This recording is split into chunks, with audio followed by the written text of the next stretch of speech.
What's up, brothers and sisters? This is G World 7 underscore D. I want to talk about something real quick and show you some things to pick up on. Here's Ancient Modern Britons, Volume 1, David McRitchie. All right. I'm going to turn to page 1. He's at 136, 139. I think it's 136. Okay. Let's see. I think it's right here. 136. And I'm going to read it. I'm going to read most of it. All right, from Ancient Modern Britons. I'll show you a few things. A tradition of black men living in Scotland within the memory of man was noticed in treating of the Moors, who are in probability of the same race.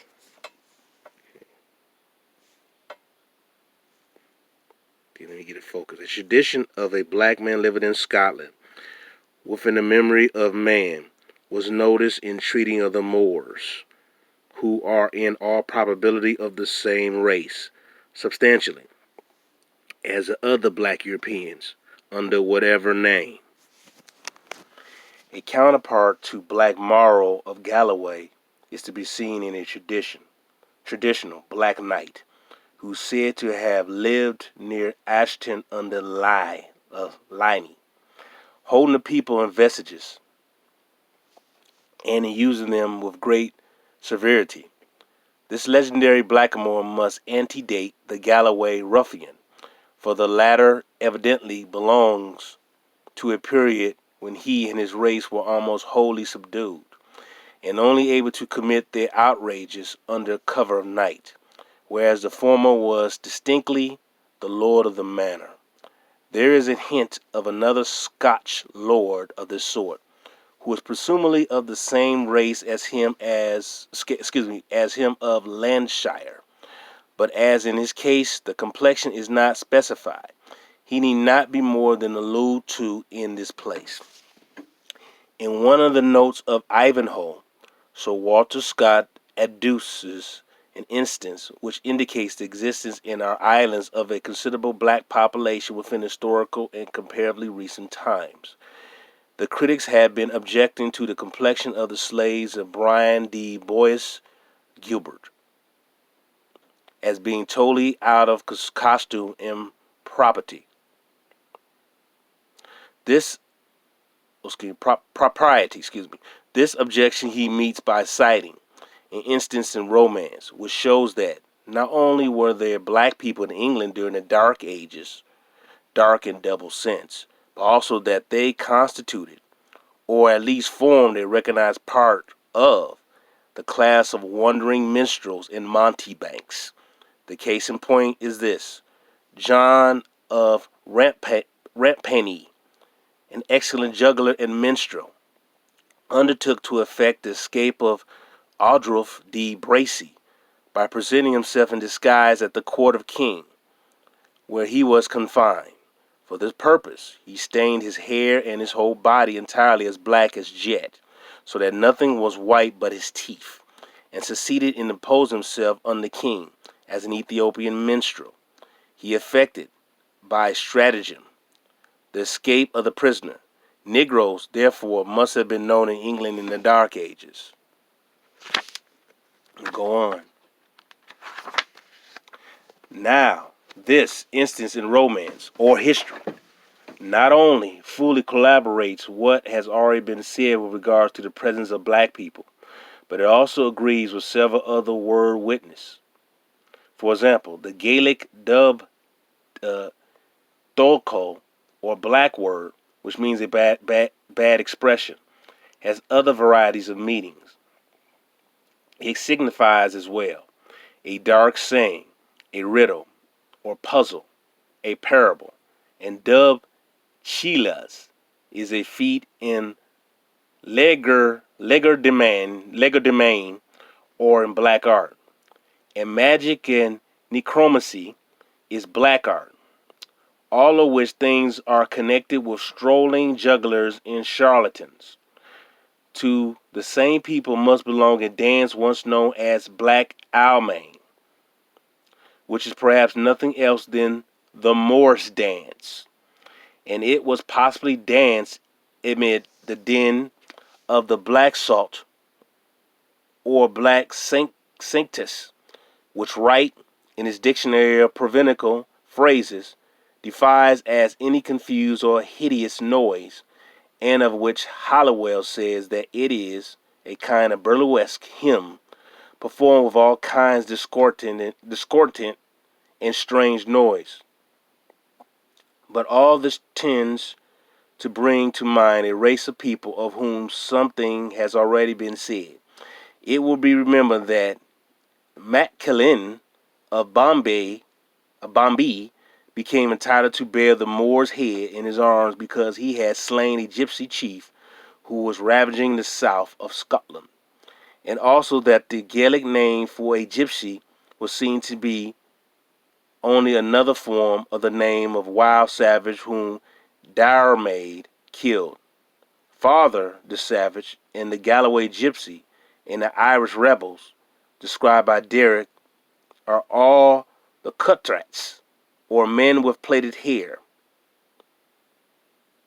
and the two last are known as men of swarthy skin, which may be predicted of the first as well, since Kuthrach, gypsies. In short, the three names describe one people, and this swarthy nomadic race is possessed of precisely the same characteristics as the black-skinned jugglers and minstrels, who formed part of the substratum of the English nation in the Dark Ages. If there be any truth whatever, if there be any truth whatever in the adventure of John of Rampantine, it becomes therefore of importance to discover what is known as to date of the arrival of the gypsies in Europe, and to glance as hurriedly as may with advantage be done at the most striking features. I'm gonna turn further, I'm gonna skip on. Alright. The gypsies. And I can probably show this one. This would be better. I can show you this one. Okay. The gypsies, then, we have already seen described as Moors. The gypsies, then, whom we already seen described as Moors, were also known as Saracens, the terms being indifferently used heraldry and in old romances. Nothing is known of the date of their landing in England, while a tradition represents them as making depredations in Scotland prior to 1460. The practical races who are known to history under various names and who made depredations throughout the British Islands at various dates prior to 1460 were also, as Scott remarks, styled Saracens, and it has been noticed that a Hungarian and a Danish invasion of Scotland took place, according to tradition, at the same time. The Gypsies, also under their Scandinavian title of Tartaries, are identified with the Mongolian hordes, the terror of Europe in the 13th century. The Mongolians, those bunch of Negroes. All right. Thus, the Moors or Saracens, the Danes, Vikings, and other kindred races, and the Gypsies are virtually the same people under different names. I repeat, thus, the Moors or Saracens, the Danes, and other kindred races, and the Gypsies are virtually the same people under different names. Stop right there. I'm going to go back to Nature Knows No Color Line. All right? All right, because I want brothers and sisters to pick it up. All right? Highlight this. Look at this. Right here. You see it? Focus. This is Saraceni. Here it is. Saraceni. And here we go here. Saraceno. That's Naples on there. All right. I think this is Venice, and this one too is Saraceno. If I can get it focused again. Saraceno. Saraceno.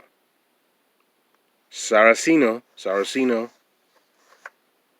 Saraceni.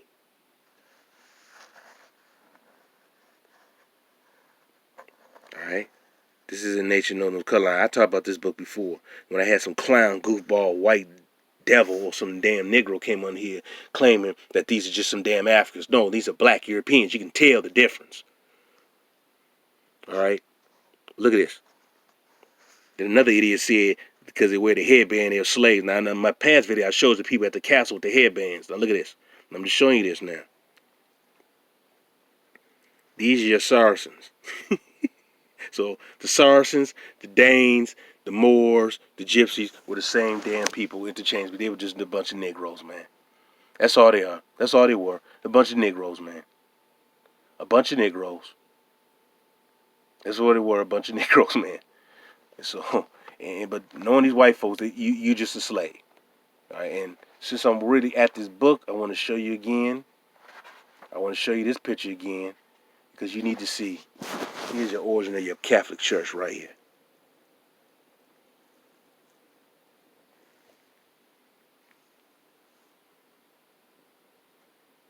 Now, does it look like an African slave to you, man? And then you see this image a lot too. Notice the earring on the left or even the right of that one earring.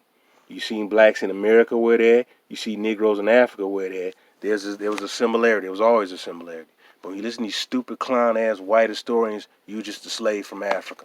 All right, do not believe what they're saying. Do not listen to most of these Negro historians. Most of those black folks in Europe end up coming here to America, or they went to Africa, or someplace went to Asia, whatever. But a lot of them came here to America. That's what happened to a lot of black people in Europe. A lot of them were flooded here to America. So a lot of black Americans have that lineage, and they're not African. They're black, Aboriginal black Americans, black European, and black Mongolian. We're not all African. Not to say we don't have no connection, but they're not all African. Then they use these DNA bull. They don't let you know that some blacks here were taking the slaves to Africa, and some migrated there and end up intermixing with some of the black people there. So you may have some DNA strain of black people originally here going over to Africa, particularly West Africa, and then traveling within. Do not listen to these clown Pan-Africans, man, because they don't know what the hell they're talking about. You got to start really thinking, critically thinking. And once you start doing really critically thinking, you really break things down of how our people moved about into different places and how they travel. All right, brothers and sisters. Peace and love to your brother G World.